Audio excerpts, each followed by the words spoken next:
योगिनी एकादशी व्रत कथा। आषाढ़ कृष्ण योगिनी एकादशी व्रत की कथा। दोस्तों, वीडियो में आगे बढ़ने से पहले अगर आप इस चैनल पर नए हैं तो प्लीज़ इसे ज़्यादा से ज़्यादा लाइक शेयर सब्सक्राइब जरूर करें और वीडियो पसंद नहीं आए तो डिसलाइक भी कर सकते हैं। इससे पहले वाले वीडियो को आप लोगों ने अपना बहुत सारा प्यार दिया है, उसके लिए धन्यवाद। हमें उम्मीद है कि आप लोग इस वीडियो को भी अपना बहुत सारा प्यार देंगे। तो आइए फ्रेंड्स, चलते हैं वीडियो की तरफ। धर्मराज युधिष्ठिर कहने लगे कि भगवान, मैंने ज्येष्ठ शुक्ल एकादशी के व्रत का महात्म्य सुना। अब कृपया करके आषाढ़ कृष्ण एकादशी की कथा सुनाइए। इसका क्या नाम है, महात्म्य क्या है, यह भी बताइए। श्री कृष्ण कहने लगे कि हे राजन, आषाढ़ कृष्ण एकादशी का नाम योगिनी है। इसके व्रत से समस्त पाप नष्ट हो जाते हैं।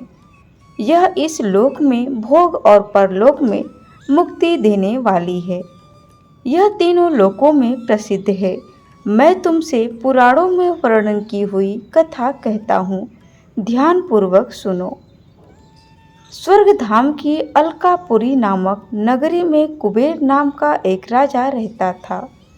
वह बहुत बड़ा शिव भक्त था और प्रतिदिन शिव की पूजा किया करता था। हेम नाम का एक माली पूजन के लिए उसके यहाँ फूल लाया करता था। हेम की विशालाक्षी नाम की सुंदर स्त्री थी। एक दिन वह मानसरोवर से पुष्प ले आई, लेकिन कमास्तक होने के कारण वह अपनी स्त्री से हास्य विनोद तथा रमण करने लगा। इधर राजा उसकी दोपहर तक राह देखता रहा।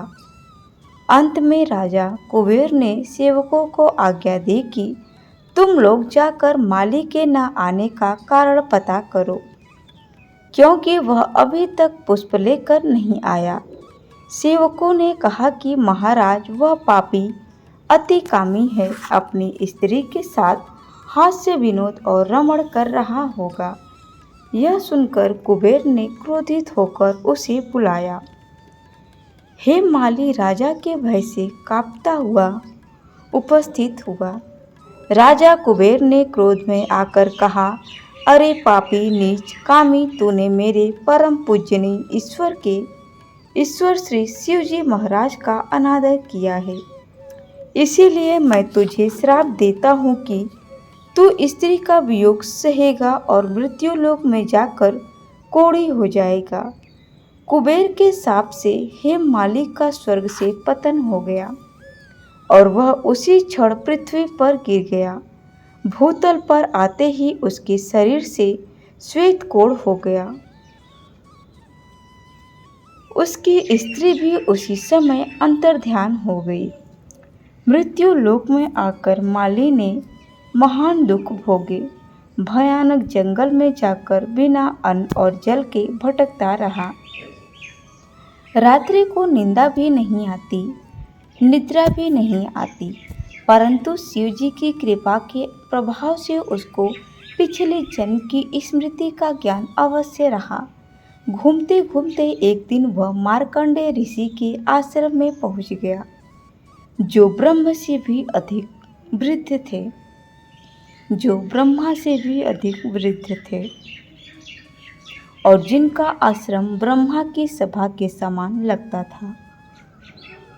हेम माली वहां जाकर उनके पैरों में पड़ गया। उसे देखकर मार्कंडेय ऋषि बोले, तुमने ऐसा कौन सा पाप किया है जिसके प्रभाव से यह हालत हो गई। हेम माली ने सारा वृत्तांत कह सुनाया। यह सुनकर ऋषि बोले, निश्चित ही तूने मेरे सम्मुख सत्य वचन कहे, इसीलिए तेरे उद्धार के लिए मैं एक व्रत बताऊंगा। यदि तू आषाढ़ मास की कृष्ण पक्ष की योगिनी नामक एकादशी का विधि पूर्वक व्रत करेगा तो तेरे सब पाप नष्ट हो जाएंगे। यह सुनकर हेम माली ने अत्यंत प्रसन्न होकर मुनि को साष्टांग प्रणाम किया। मुनि ने उसे स्नेह के साथ उठाया। हेम माली ने मुनि की कथा अनुसार विधि पूर्वक योगिनी एकादशी का व्रत किया। इस व्रत के प्रभाव से अपने पुराने स्वरूप में आकर वह अपनी स्त्री के साथ सुखपूर्वक रहने लगा। भगवान कृष्ण ने कहा, हे राजन, यह योगिनी एकादशी का व्रत 88,000 ब्राह्मणों को भोजन कराने के बराबर फल देता है। इसके व्रत से समस्त पाप दूर हो जाते हैं और अंत में स्वर्ग प्राप्त होता है। दोस्तों, आपको हमारी यह वीडियो कैसी लगी हमें एक प्यारा सा कमेंट करके ज़रूर बताएं। वीडियो में अंत तक बने रहने के लिए आप लोगों का धन्यवाद। वीडियो कैसी लगी एक कमेंट करके ज़रूर बताएं और आपको अगला किस टॉपिक पे वीडियो देखना है ये भी मुझे कमेंट में ज़रूर बताएं। Thanks for watching my video. धन्यवाद। राधे राधे।